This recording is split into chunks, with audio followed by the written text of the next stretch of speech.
Dear Diary.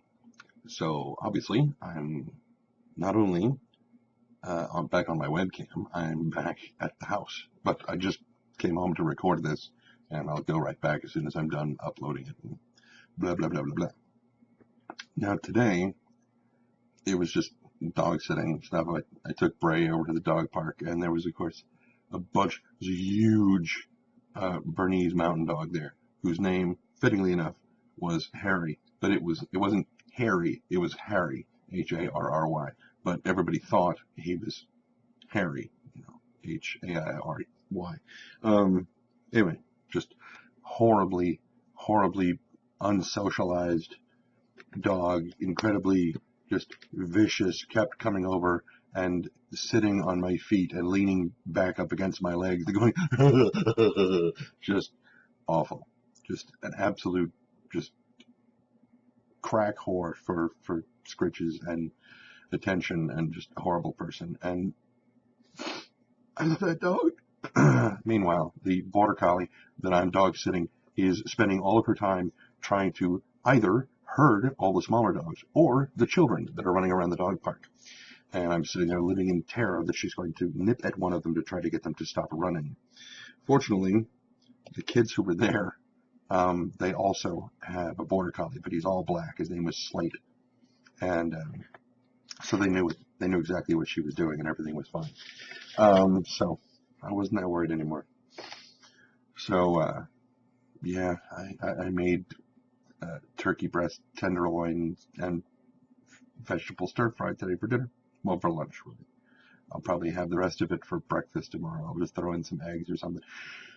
Anyway, aside from that, not much else to talk about. Lots of footage coming out of PAX right now, which is not stuff that I have to talk about, but it's stuff that other people have already talked about. And rather than repeat what they have said, I will simply tell you, go over to Rev3 Games, to their YouTube channel, and to Polaris, their YouTube channel.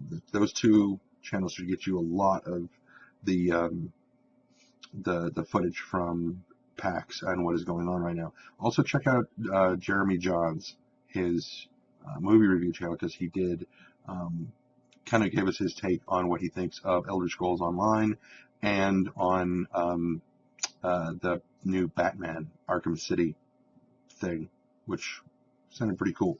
Anyway, those are some reviews that you should go and check out because they're very, very cool. And if you don't already subscribe to them, do so, because all three of those channels are great. Polaris, Rev3 Games, and Jeremy Johns. Go look them up, subscribe, watch every video they do, and like them all. Click like, and turn off ad block. Just, saying, it's just a recommendation. You don't have to. Stab you with a matchbook or something. Anyway, only other things that stab you with a matchbook. Okay. The only other things I really had to talk about was something that I've never seen it in a movie. It's just sometimes I fancy myself a writer. Not very often, because I don't write very often. There was a time where I joined a writer's group here in my area, and I always felt like I never really belonged there. Not because I couldn't write. I know that I can. I have done it many times. I just don't. And so eventually I was like, you know what, it's time for me to bow out, because I'm not really contributing anything to the group, and I started feeling really guilty about it, and blah, blah, blah. Anyway, but they're all just an incredible bunch of guys. So every now and again, I get this vibe of, ooh, I should write that. That would be a cool scene. Or, ooh, just something comes to mind.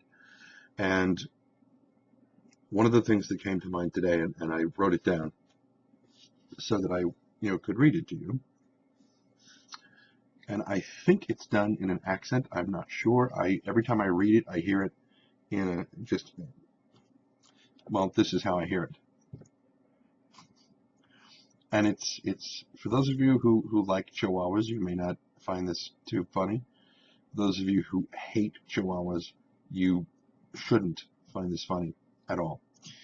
And I don't know what this is going to go into. If anything, it's just a scene that popped into my head earlier today.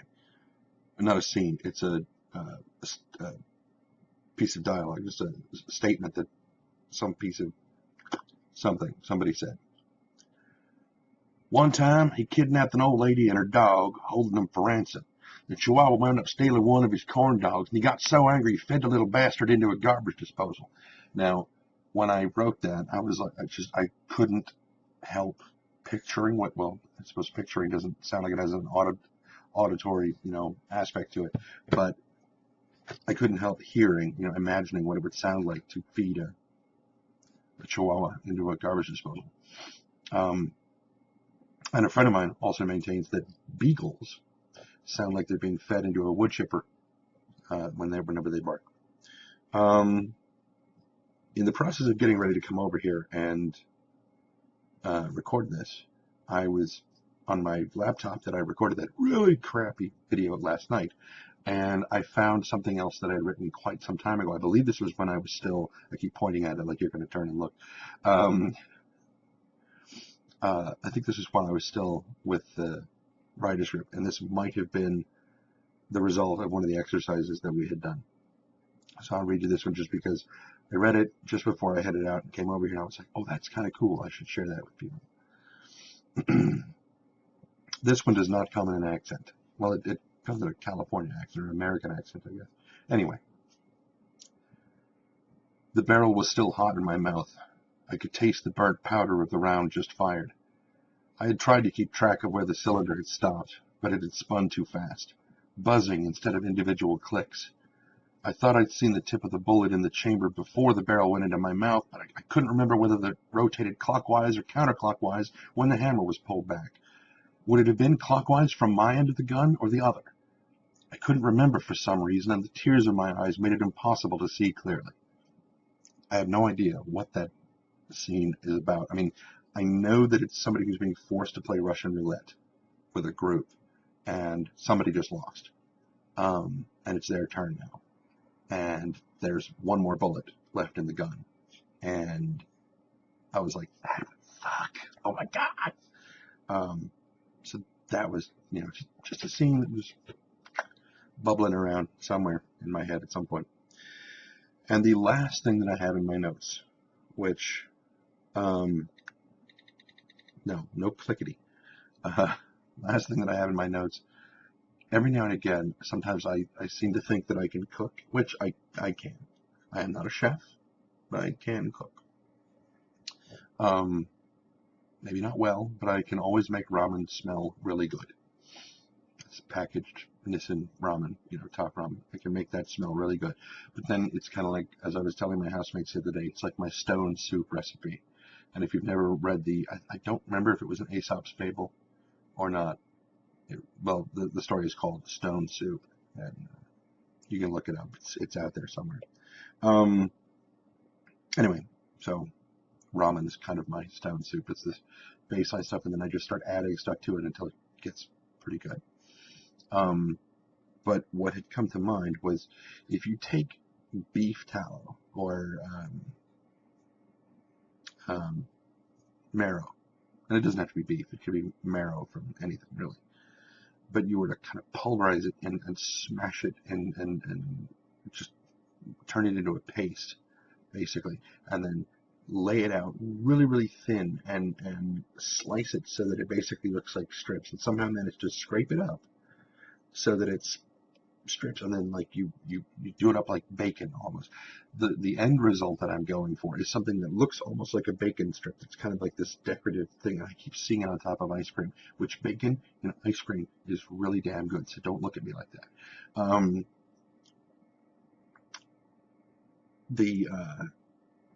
Anyway, it's like, and I know that beef tallow doesn't taste like bacon, so shut up.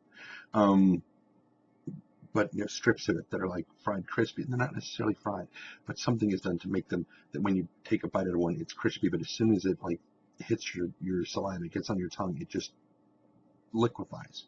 And I don't know how to make that happen. I have no idea if it would even work or what it would taste like or what the texture would be like. I don't know. I just think it sounds kind of interesting. So there you go. If any of you are professional chefs, awesome, make that happen or something. See if it'll work. If it doesn't, don't make me taste it. If it does, awesome, I'd love to try it. 2, if you're a professional chef, you're watching this, whatever. Maybe this is now 5 years down the road and I've made it big and people are going, let's see where he started from. And they're just like, going back to look at the early days of when all my videos were crap.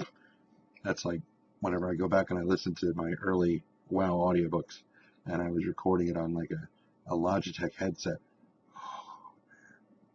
Horrible sound. That's why if you start with the beginning of my WoW audiobooks and you listen to them, the sound gets better and better and better as it goes because I get better and better equipment throughout the course of the thing, which is the only reason I still have them. I will eventually remaster them and everything will be done with proper audio gear and a proper recording environment, and everything will be lovely and brilliant and wonderful. And 11 minutes. Okay, so I'm going to go ahead and cut this off roundabout here somewhere. Obviously, and as always, if you've enjoyed what you've seen here, do me a big favor. There's a button that says like. There's like a little thumbs up, kind of looks like that. Click on that thing. And you know what? If you didn't enjoy this, there's a button right next to it that has kind of a... Click that. Let me know what the hell is going on. There is also a big comment section. If you don't feel like simply a thumbs up or a thumbs down is enough to really communicate whether you like something or not, feel free to leave me comments because that always helps. And if you're not subscribed, I believe the subscribe button is over here, I think, unless you're full screened, in which case I don't know where it is. It could be anywhere. But yeah, like, subscribe, comment, tell others about it. I want to see if I can get to like 500,000 viewers in the next month. I think that would be really cool. Probably impossible, but I mean, 500,000 subscriptions in 30 days. I would have to have a pretty major giveaway, I think, to do that. And I don't really have anything worth giving away. I mean, I've got blue balls, but so until next time, be careless.